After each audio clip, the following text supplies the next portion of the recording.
Hello students, एक बार फिर से आप सभी का स्वागत है आज के लेक्चर्स के अंदर। In our previous lectures we discuss about the estimations of the errors.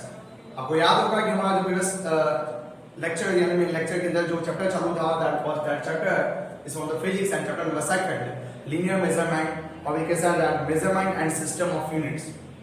तो उसके अंदर हमने एरर्स का एस्टिमेशन का फंडा पढ़ा था। आज हम उसे आगे जाएंगे। हमने लास्ट टाइम आपको पढ़ाया था कि अलग अलग टाइप्स की एरर थी, जिसमें आपको याद होगा फ्रैक्शनल एरर था, परसेंटेज था, एब्सोल्यूट थी, एवरेज एब्सोल्यूट थी। और उसके बाद हम लोग किसी क्वांटिटी को डिनोट करते थे, लाइक सपोज लेंथ हो तो L इक्वल टू 13 प्लस और माइनस समथिंग कोई वैल्यू आती थी वहां पे। तो इसको बोला जाता है कि L bar is equal to L plus और माइनस डेल्टा L। तो ये जो प्लस और माइनस करके जो लिखा जाता है ना, उसको हम क्या बोलते हैं, डिफरेंस बोलते हैं, that is a delta L बोला जाता है। आज हम यहाँ पे बात करने वाले कॉम्बिनेशंस ऑफ द एरर। तो एक कॉम्बिनेशंस ऑफ द एरर क्या होता है, एक कंसेप्ट क्यों पढ़ना चाहिए, क्या इसका इंपॉर्टेंस है, तो ये सभी चीजें हम आज के लेक्चर्स में सीखेंगे। आप हमारे साथ बने रहिए एंड पूरा वीडियो ध्यान से देखिए तो आपको अच्छी तरह से पता चल जाएगा कि कॉम्बिनेशंस ऑफ एरर क्या होता है। तो चलिए एक एग्जांपल के साथ इसको समझ लेते हैं। हम यहाँ पे बात करते हैं कि आपके 3 सब्जेक्ट है। मान लेते हैं एग्जाम्पल आपके ऊपर लेते हैं, आप बच्चे को आपके 3 सब्जेक्ट है, फिजिक्स, केमिस्ट्री और मैथ से हमारा आपका जो भी है। मान लो कि फिजिक्स के सर ने आपका पेपर चेक किया, फिजिक्स के फैकल्टी ने जब आपका पेपर चेक किया तो आपको 100 में से 90 मार्क्स आए, 90 आए। आपने अपने सर को पूछा, सर आपने जो मुझे 90 मार्क्स दिए हैं वो क्या परफेक्ट मार्क्स है, क्या उसमें कुछ एरर्स हो सकता था प्लस और माइनस? तो सर ने बोला कि हाँ हो सकता था, कि मैंने आपको 90 दिया बस, बट प्लस और माइनस 2 लेके चलिए, यानी कि मिनिमम आपका 88 हो सकता है, मैक्सिमम 92 हो सकता है। आप समझ गए? आप केमिस्ट्री के सर के पास गए, केमिस्ट्री के सर के पास आप जब खड़े हुए आप उनको पूछा कि सर आपने मुझे 85 मार्क्स दिए हैं, तो उसमें कुछ एरर हो सकती है? सर ने बोला कि हाँ हो सकती है। कितनी हो सकती है? सर ने बोला कि प्लस और माइनस 5। ठीक है, यानी कि 85 है तो माइनस ले, तो 80 से 90 के बीच का कुछ भी रिजल्ट हो सकता था। आप अभी गए अपने मैथमेटिक्स या फिर बायोलॉजी के टीचर के पास, आपने उनको पूछा कि सर आपने हमको 95 मार्क्स दिए हुए हैं, तो उसमें कुछ एरर हो सकती है? उन्होंने बोला कि हाँ प्लस और माइनस 3 की एरर्स, यानी कि 95 है तो मिनिमम 92, मैक्सिमम 98, उसके बीच में कुछ भी हो सकता था। तो आपको अलग अलग फैकल्टी ने इंडिविजुअल मेजरमेंट जो दिया था, इंडिविजुअल मार्क्स दिए थे, उसमें कुछ एरर दिखा दी। अभी सवाल आगे खड़ा होता है, आप अपने क्लास टीचर के पास गए, उन्होंने आपको सभी का टोटल बना के दिया हुआ है। अभी यदि मार्क्स में एरर हो सकती है तो टोटल में भी हो सकती है, क्योंकि टोटल किससे बना हुआ है, फिजिक्स, केमिस्ट्री और बायोलॉजी के मार्क्स का कंबाइन है। तो यदि उसके अंदर खुद सब्जेक्ट के मार्क्स में कुछ एरर थी तो वो बात तो यहाँ पे साफ साफ दिखाई देती है कि टोटल के मार्क्स में भी क्या हो सकती है, एरर हो सकती है। तो उसी एरर को फाइंड आउट करना एंड इसको बोला जाता है कॉम्बिनेशंस ऑफ द एरर, कि जब हमारे पास एक से ज्यादा फिजिकल क्वांटिटी हो, हम उस क्वांटिटी का एडिशन करते हो, सब्ट्रैक्शन करते हो, मल्टीप्लिकेशन करते हो, डिवीजन करते हो, और तब जाके जो भी हमारे पास फाइनल क्वांटिटी बनती है उसमें एरर कितनी होगी वो हमें इस थ्योरी के माध्यम से पता चलता है। तो आई होप सो कि आप अच्छी तरह से समझ गए होंगे। पूरा लेक्चर्स बहुत ही इंटरेस्टिंग जाने वाला है, मैथमेटिकली लेक्चर्स है। आप यहाँ पे देखिए, यदि आपको कोई भी डाउट हो तो आप हमें कमेंट बॉक्स के अंदर भी बता सकते हैं। तो चलिए स्टार्ट करते हैं कॉम्बिनेशन ऑफ द एरर का टॉपिक। एंड उसके अंदर सबसे पहले हम जो टॉपिक लेने वाले हैं वो है errors in sum. Let us start first part of the lecture, that is errors in sum and difference. यानी कि यदि हम किसी क्वांटिटी का समेशन करते हैं या उनका डिफरेंस निकालते हैं तो फाइनल एरर में कितना फ्लक्चुएशंस होता है, कितनी मिस्टेक होती है, वो हम यहां से फाइंड आउट करते हैं। यहां पे आगे जाने से पहले मैं आपको बता दूं कि हमारे पास मान लो कि 2 क्वांटिटी है, हमारे पास एक क्वांटिटी और दूसरी क्वांटिटी बी है। हमने जब ए को मेजर किया, यानी कि आप इसको ए बार बोल सकते हो, तो यहाँ पे ए प्लस और माइनस क्या लिखा जाता है, डेल्टा है, और बी को क्या बोला जाता है, बी प्लस और माइनस डेल्टा बी। ठीक है, तो डेल्टा ए को क्या बोला जाता है, एब्सोल्यूट एरर बोला जाता है। क्या बोला जाता है, एब्सोल्यूट एरर से मिल जाती है। डेल्टा बी को क्या बोला जाता है, बी की एब्सोल्यूट एरर बोली जाती है। अभी हमें इन दोनों का एडिशन करना है, तो बहुत ही सिंपली है, हमारे पास यहाँ पे ए और बी दोनों दिया हुआ है, हमें उनका एडिशन करना है। तो एडिशन करने से मुझे जो फाइनल फिजिकल क्वांटिटी मिलने वाली है हमें, हम उसको z बोल देते हैं। So z is equal to what, z is equal to हम बोलेंगे बाय a और b का एडिशन। तो चलिए यहाँ पे, तो यदि a और b में ही यदि एरर्स है तो एक बात तो यहाँ पे पक्की है कि z में भी एरर होने के फुल चांस है, z के अंदर भी यहाँ पे एरर होने वाली है। तो z की एरर्स को हम क्या बोलेंगे, z प्लस और माइनस डेल्टा z, पक्का। चलो अभी a की जगह हम क्या लिख सकते हैं with the error, so a plus और माइनस डेल्टा a, यहाँ पे प्लस b और b की जगह पे क्या लिखेंगे b प्लस और minus delta b। So this is our final equation, हमने इस इक्वेशन को लिख दिया। ध्यान से देखिए, अभी यहाँ पे हमने लिखा z, what I say that, मैंने यहाँ पे लिखा है z प्लस और माइनस डेल्टा z। चलिए इस इक्वेशन को मैं ऐसे लिख सकता हूं a प्लस b, यानी कि मैंने a प्लस b को साथ में लिख दिया। a क्या था, प्लस और माइनस डेल्टा a, और यहाँ पे क्या था, प्लस और माइनस डेल्टा b, पक्का। तो यहाँ पे देखिए अभी डेल्टा a से z, यहाँ पे मैं क्या लिखा z, और उसकी जो एरर थी वो कितनी है, डेल्टा z। चलिए a प्लस b को हम क्या बोल सकते हैं, z बोल सकते हैं। Let me say this is our equation number 1। तो इक्वेशन नंबर 1 के ऊपर से बोल सकते हैं भाई a प्लस b की जगह पे हम z लिख सकते थे। हम यहाँ पे क्या लिख सकते थे, z लिख सकते थे। हमने यहाँ पे लिखा z प्लस और माइनस डेल्टा a प्लस और माइनस डेल्टा b, डन। तो यहाँ पे देखो भी क्या हो जाएगा, आमने सामने से z क्या हो जाएगा, कैंसिल हो जाएगा, ठीक है, z माइनस z 0 हो जाता है। तो फाइनली हमारे पास क्या बचा, देयरफॉर प्लस और minus delta z is equal to plus और माइनस डेल्टा a प्लस और minus delta b, and this is our final equations. हम यहाँ पे बोल देंगे कि हमने कहाँ से लिखा है, फ्रॉम इक्वेशन 1। हमने इसको कहाँ से लिखा है, from equation number 1, and this is our final equations. ये इक्वेशन हमें क्या बताता है, यहाँ पे यदि डिफरेंस होता है या समेशन होता है उसका a उसका रूट से, this is called the theorem or the rule of these errors while it is in a sum, or we can say for the addition or for the subtractions। क्या rule से, delta z को क्या बोला जाता है, delta z का meaning होता है एब्सोल्यूट एरर होता है।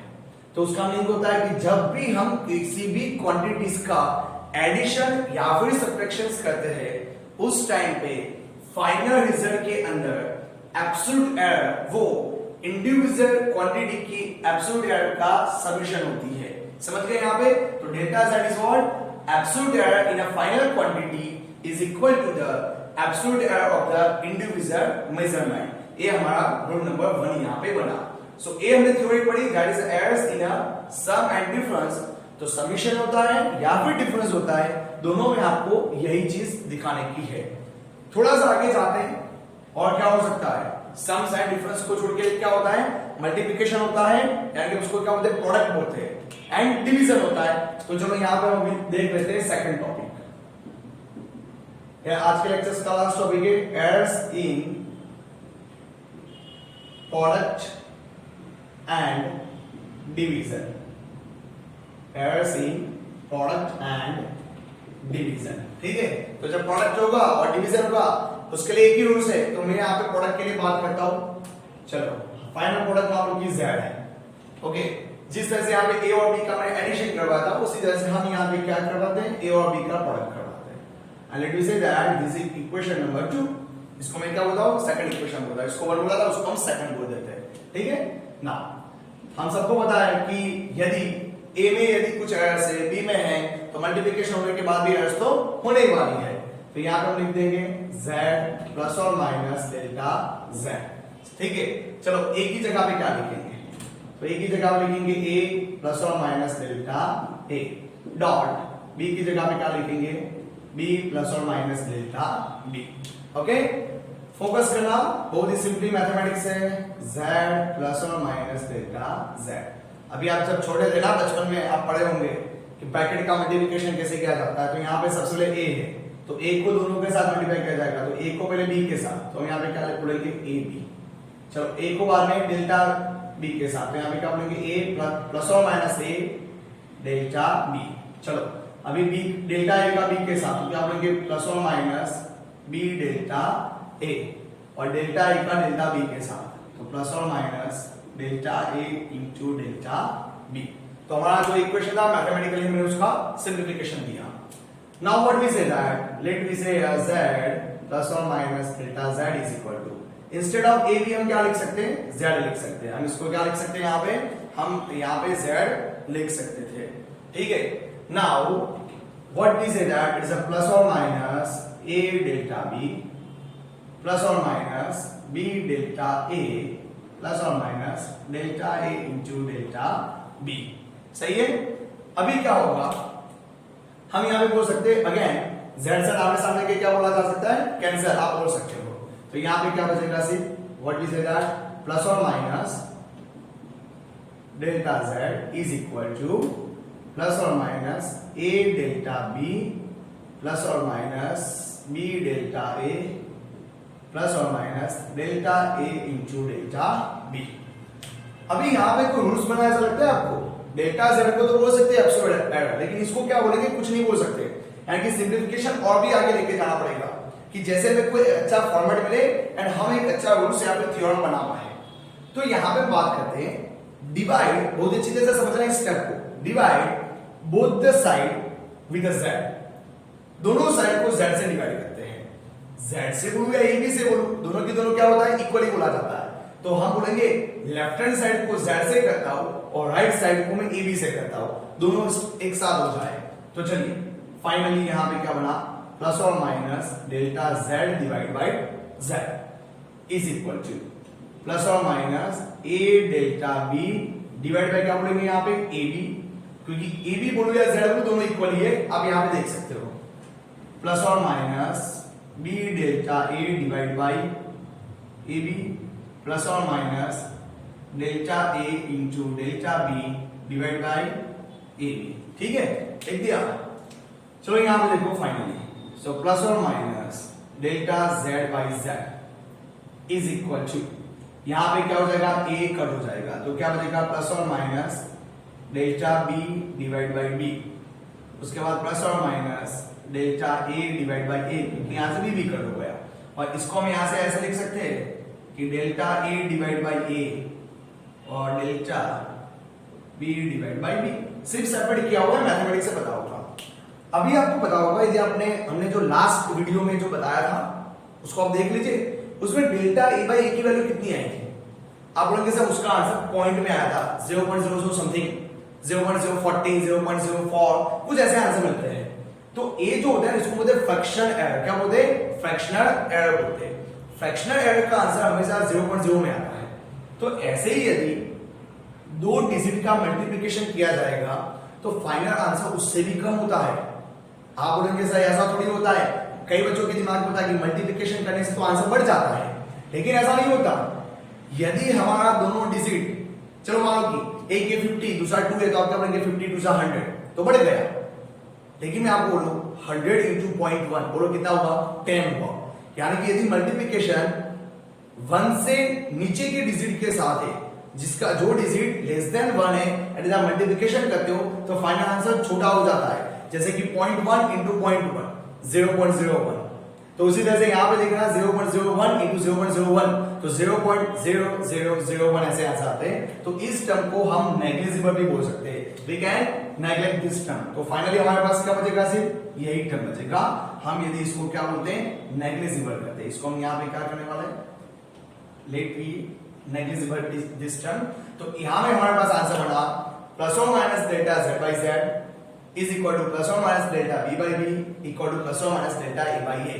उसका मतलब हुआ कि जब भी हम किसी फिजिकल क्वांटिटी का प्रोडक्ट करते हैं या फिर डिवीजन करते हैं, तो फाइनल फिजिकल क्वांटिटी की फ्रैक्शनल एरर बाकी के दो क्वांटिटी की फ्रैक्शनल एरर के एडिशन के बराबर होती है।